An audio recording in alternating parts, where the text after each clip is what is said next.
I can't. Yeah. Yeah. One Wayne Ellington. Hey, time for Put a Grade on It. Me and Wilds. Lakers weren't the only team making moves yesterday. Heat were busy as well, pulling off a sign and trade for Kyle Lowry. Then they went and they signed P.J. Tucker, fresh off a title with the Bucks.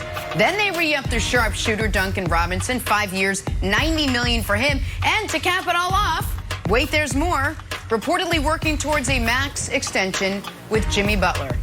Nick, put a grade on all the Heat's moves in free agency yesterday.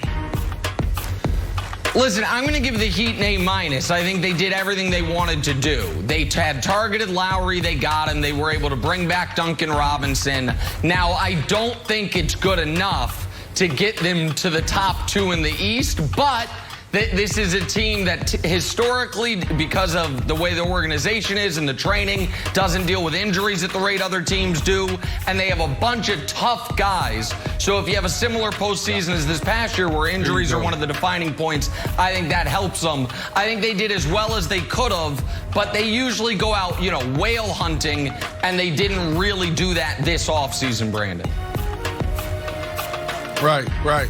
So, look, I like this, and I'm going to give it an A- as well because they leaned on what they do best, and that's bringing guys in that fit their mold. And what is their mold? They like guys that compete at a high level, so you got some guys that have that, and then you got guys that have high basketball IQ. So I like it. I still don't believe it's enough to come out the East, but this team will be more competitive next year than they were last year. I love it, but I'm going to give them an incomplete because I still want DeRozan to end up somewhere. I would love to see DeRozan teamed up with Lowry again and run sort of like the Raptors back. There's no 2 guys that have better chemistry and better friends. So if they can make DeRozan happen, I would just be over the moon, Jenna. All right, it feels like they're missing one piece there. Let's stick with basketball, talk some Team USA. They're headed to the semis, but will they have a veteran presence around the new big 3 of Braun, Brow, and Brody? They brought back Dwight Howard, also signed Trevor Ariza, Wayne Ellington, and Kent Bazemore. Certainly some of that shooting help that we talked about all week that they needed. So here's the Lakers' entire roster as it stands right now. Take this in. All the signings from yesterday had been awesome. Lakers at one point in their careers. How about that? So, Nick, start with you. What'd you make of the Lakers' moves? Well, listen, I don't care about the Kent Bazemore move. He'll be the 11th man. Ariza is fine. Ariza obviously adds some veteran experience, and he's had some really good playoff moments and some tough playoff moments. I think Dwight's important. But the one that I really love is Wayne Ellington. I have been trying to get Wayne Ellington on a LeBron James team for 6 consecutive off seasons, and it finally happened. And so the viewers saying the Lakers need more shooting. Well, this is a guy that the last 4 years is about 40% on 7 3-point attempts per game. So that's how they're going to fill out their roster. You're hearing good things about Patty Mills and or Carmelo Anthony. And the other thing that happened yesterday is what didn't happen yesterday. And that's Dennis Schroeder didn't get signed. Well, stop. Brandon, tell me what's funny. Tell me what I'm missing here. I didn't think there was anything comical going on, but tell me. I'm sorry. I want to know. Yeah, I'm sorry. I just love how you're trying to keep it together right now. This is the oldest roster in NBA history, it feels like. You got 7 guys on guaranteed contracts. 6 of them are 32 years or older. And then you have 4 guys that's 35 years of age. This is not going to get it done. I love how you're being so optimistic, but Nick, this is not going to get it done. Okay, so age is the concern. You're a Nets fan. The Nets youth is who? I'm just curious. If the age is the concern, who are the young ups? No, tell me. Tell me. Because if age is the concern, we're not relying on 35 and 36-year-olds. That's not the point. You got the oldest roster in the NBA. It's not going to get it done, buddy. Okay. Easy, right, easy. well, I'm so 36. Katie's 33. Hold on. Let's be honest here. Katie's 33. Harden's 32. Blake is an old 32. Yeah. Kyrie's 29. So you have LeBron is the only guy older than that group. LeBron's 36. And then Anthony Davis, I think, is still pretty young. I'll check the birth certificate, but I think he's 28 years old. Russ is 32. Yeah, 28. So if the argument is that, you know, the Bucks are younger and have more depth, that's accurate. But if the argument is the Lakers are too old, well, then the Nets are too old. You know who's really old, Wilds? The Warriors. They're old. The You know Nets who's are too old? The old. Heat. They're old. Well, yeah, I mean, we could check it. I would imagine the Nets have one of the oldest rosters in basketball. So I think veterans win playoff games. I think veterans win playoff series. So I'm fine with an older team, Wilds, personally. That's just me. Buddy. Okay. Yeah, you're speaking my language. Showtime is back in Los Angeles. Now, granted, it's the 2 o'clock matinee that your grandparents go to. What? They're the same movies. Still a show. $5 cheaper. But still, I am now the Lakers guy, Jenna. I'm the Lakers guy. Nick used to be the LeBron guy. But hey, you're playing basketball with a bunch of middle-aged guys drinking wine and talking about the value of naps. Hello, speaking old KW's language, you and me, Nick, are the LeBron guys. And look, Brandon, you might say they're too old. Why? Because LeBron's going to be 37 in December. Ariza's 36.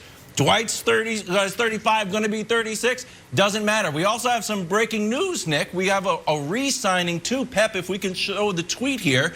After straight from Tokyo, Magic Johnson. We got news. Marc Gasol announces plans to return to the Lakers rather than retire. Boom, that's right. Let's keep it rolling, fellas. No need to retire. And Nick, I agree with you when we were talking about defense wins championships. Because remember Trevor Ariza, when Trae Young tried to nutmeg him, guess what? Old guys, we're not into that. You try to nutmeg me, guess what? You're going to get pushed out of bounds. So I love it. As a fellow old person, I'm here for it. I got Tom Brady, and I got the Lakers. You and me, buddy. 2 peas in a pod. Okay, no. I love it. Let's go. That is, I just want, hold on. I understand that, I understand what you guys are saying, but I don't understand the point you're making.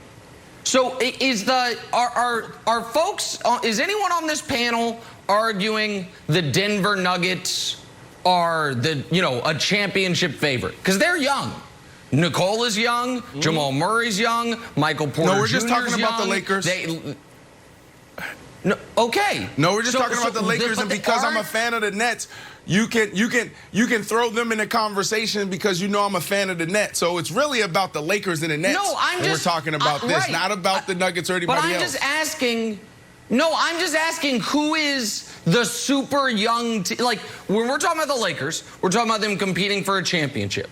So who is the young team? That is going to out-youth them. So that's the question. So, like, if the Lakers' age is a problem, it is a problem compared to whom? That's the question I have. Like, who is this young team that people love that is... Tell me. But depending on this science experiment, how this pans out, you guys have the potential to compete to come out the West, 100%, no doubt about that. We got to see, how that big three gel together. What is AD going to do? Is AD going to continue to stay out there and think he's a 2-guard and stand on the perimeter, or is he going to go really embrace the 5? I know he said he was going to do that. Let's see if he really does that. LeBron James wants to bring the ball up. Russell Westbrook wants to bring the ball up. We saw this we saw this before in Houston, and it didn't work. So here's the problem, Nick, is what you just said. It's competing for a championship.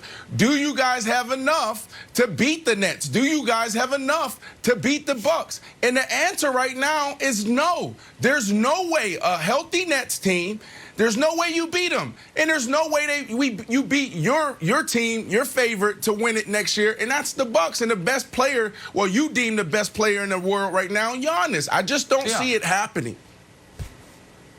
So listen, I think right now they'd be underdogs against the Bucks. I agree with that, and I think that, by the way, the answer is the younger team that can win a title is Milwaukee. Giannis is younger than AD. Drew and Chris Middleton are in their very, very early 30s, and so that, and they have DiVincenzo, they have Connaughton, they've got a lot of youth there. They brought back Bobby Portis. That's the answer to me on that side of the bracket on the Eastern Conference, because the Heat got older by adding Kyle Lowry. The Nets are a bunch of old guys. And in the West, you would say, well, the Suns have youth, but it's all predicated on a 36-year-old Chris Paul who has been shown his signs of age far more often than LeBron has shown his.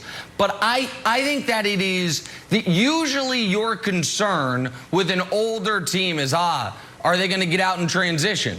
Well, one that has Russell Westbrook as the point guard is going to. With an older team is, are they going to be able to switch on defense? Well, when you have Anthony Davis anchoring it, the answer to that is yes, you are.